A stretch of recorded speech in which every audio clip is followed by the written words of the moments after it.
Professor सीमा मलिक, श्रद्धेय संत शरण जी Tiwari, doctor Nita Bose, doctor Ram Prasad Bhatt, doctor Neeta ji Trivedi, आपने मुझे इतने मान सम्मान से बुलाया और राम साहित्य के संगोष्ठी के काम से बुलाया। मैं भला आपकी बात को कैसे टाल सकता। हमारा परिवार लंबे समय से वेद और हिंदू संस्कृति के कामों से जुड़ा है। जब मुझे पता लगा कि राम कथा हिंदी साहित्य की एकेडमिक स्टडीज के रूप से उदयपुर आ रही है, तो मुझे इस कार्य में सहायता तो करनी ही थी। कोरोना संक्रमण के रहते मुझे खेद है कि देश विदेश के विद्वानों का हमारे खूबसूरत शहर उदयपुर में आना नहीं हो पाया, पर साथ ही साथ खुशी ये है कि डिजिटल माध्यम से कम ये संगोष्ठी हो पा रही है। रघुकुल तिलक राम की कहानी तो बहुत ही प्राचीन है, पर यहां बात साहित्य की है। राम कथा साहित्य में पहली बार वाल्मीकि रामायण के रूप में संस्कृत साहित्य में आई। वेदों के बाद वाल्मीकि रामायण को ही पहला लौकिक साहित्य माना जाता है। तब से रामायण ही एक ऐसी कृति है जो दीर्घ काल से साहित्यकारों और कलाकारों की प्रेरणा बनी रही है। महाभारत के अरण्य पर्व में राम कथा संक्षेप में मार्कंडेय ऋषि के मुख से युधिष्ठिर को सुनाई जाती है। अर्थात महाभारत के रचना काल से इस कथा का साहित्य पर असर दिखाई देता है। अनेक पुराणों में संक्षिप्त राम कथा या राम कथा के अंश आते हैं। बौद्ध धर्म ने जातक परंपरा में दशरथ जातक नाम से राम कथा को स्थान मिला। चीनी व तिब्बती भाषा में राम कथा के अंश मिलते हैं। राम जातक में तो ये तक कहा गया कि महात्मा बुद्ध पिछले जन्म में राम ही थे। जैन साहित्य ने राम कथा को अपनी मान्यताओं के अनुसार ढाला। प्राकृत में विमल सूरी और शिलाचार्य और संस्कृत में रविशेण ने कई ग्रंथों से जैन साहित्य को का भाग बने। 13वीं सदी में नागचंद्र ने कन्नड़ में जैन परंपरा में पंपा रामायण की रचना की। धार्मिक साहित्य में देखें तो रामायण के अनेक रूप देखने को मिलते हैं। योग वासिष्ठ राम कथा पर आधारित एक अति महत्वपूर्ण दर्शन ग्रंथ है, जहां राम वासिष्ठ संवाद के माध्यम से मोक्ष प्राप्ति का उपदेश मिलता है। भुषुंडी रामायण में भक्ति भाव है तो आध्यात्म रामायण में दर्शन की महत्ता है। आनंद रामायण में श्रृंगार रस है तो मंत्र रामायण में राम कथा को वेद मंत्रों द्वारा कहा गया है। इसके अलावा अन्य साहित्य में पहली सदी बिफोर क्रिश्चियन एरा में कालिदास की राम कथा पर आधारित रघुवंश की रचना हुई। भट्टी का रावण वध पाणिनीय व्याकरण समझाने के उद्देश्य से 5वीं सदी क्रिश्चियन एरा में लिखा गया और यही ग्रंथ आगे जाकर के जावा इंडोनेशिया की रामायण का बीज ग्रंथ बना। 6ठी शताब्दी में वाकाटक नरेश प्रवर सेन ने राम के समुद्र पार करने से रावण वध तक की कहानी प्राकृत में सेतुबंध के नाम से रची। दक्षिण भारत में 7वीं सदी से अलवार संप्रदाय के लोग गांव-गांव जाकर राम कथा गाकर सुनाते हैं। ये परंपरा दक्षिण भारत में आज भी कायम है।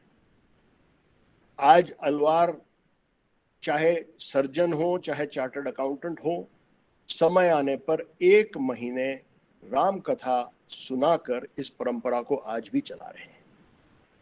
अलवार काव्य से ही प्रेरित होकर कंबन ने रामावतारम नाम की 9वीं सदी में मलयालम में लिखी।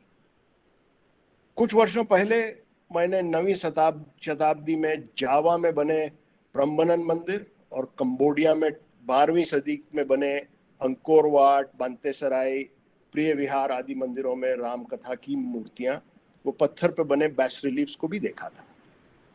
ये मूर्तियां सचमुच पत्थर पे लिखी कविता के समान है। Veritable poetry in stone. Bhaskar, Kattavaradaraju इत्यादि ने इस कथा से तेलुगु साहित्य को सजाया। तुलसीदास जी ने 16वीं सदी में रामचरितमानस लिखकर हिंदी जगत में राम कथा को एक नई लोकप्रियता दी। गीता प्रेस द्वारा कम मूल्य में प्रकाशित होने से करीब करीब हर घर में यह ग्रंथ मिलता है। 12वीं से 19वीं सदी तक अनेक कवियों और नाटककारों ने अनेकानेक पद्य, गद्य, चंपू, नाट्य इत्यादि रामायण पर लिखे हैं।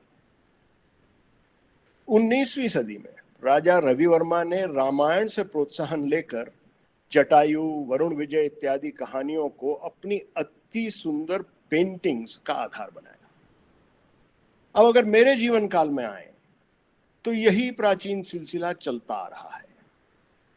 राम किंकर जी का मानस चिंतन, मुरारी बापू की मंगल रामायण, कल्याण के अनेक राम कथा पर विशेषांक, अनेक रिसर्च पेपर्स, रिसर्च रिपोर्ट्स आदि प्रकाशित होते आए हैं। 1960 से 70 के दरमियान ओरिएंटल इंस्टीट्यूट बड़ौदा ने वाल्मीकि रामायण का क्रिटिकल एडिशन प्रकाशित किया। 1979 में जाने माने हिंदी साहित्यकार नरेंद्र कोहली जी ने अपने रामायण पर आधारित कृतियों का प्रकाशन आरंभ किया था। 1987 में रामानंद सागर ने टीवी के माध्यम से रामकथा को प्रस्तुत किया। 1997 में आयशा सत्तार ने अंग्रेजी में वाल्मीकि रामायण का एक अति सुंदर अब्रिज्ड वर्जन इंग्लिश में प्रकाशित किया।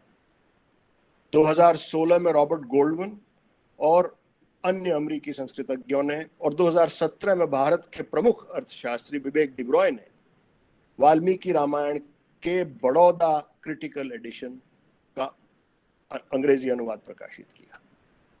आज भी बाली, इंडोनेशिया में राम कथा पर नृत्य नाटिका का मंचन होता है। देश विदेश के पर्यटक उसे रोजाना देखते हैं। भारत में इन दिनों कोई शायद ऐसा दिन नहीं गुजरता जब किसी न किसी टीवी चैनल पे राम कथा देखने को नहीं मिलती। इस प्रकार विदित है कि वाल्मीकि रामायण का प्रभाव महाभारत काल से आज तक साहित्य पर ही नहीं, नाट्य, सिनेमा व संगीत जैसे परफॉर्मिंग आर्ट्स पर और शिल्प व चित्रकला जैसे फाइन आर्ट्स पर चलता चला आ रहा है। No other literary work in this world can claim such a long-standing and such a wide-ranging impact on all forms of human expression. Valmiki Ramayan के अलावा विश्व में कोई और ऐसी कृति नहीं है जिसका इतने लंबे समय तक मानव अभिव्यक्ति के सभी रूपों पर इतना बड़ा प्रभाव पड़ा हो।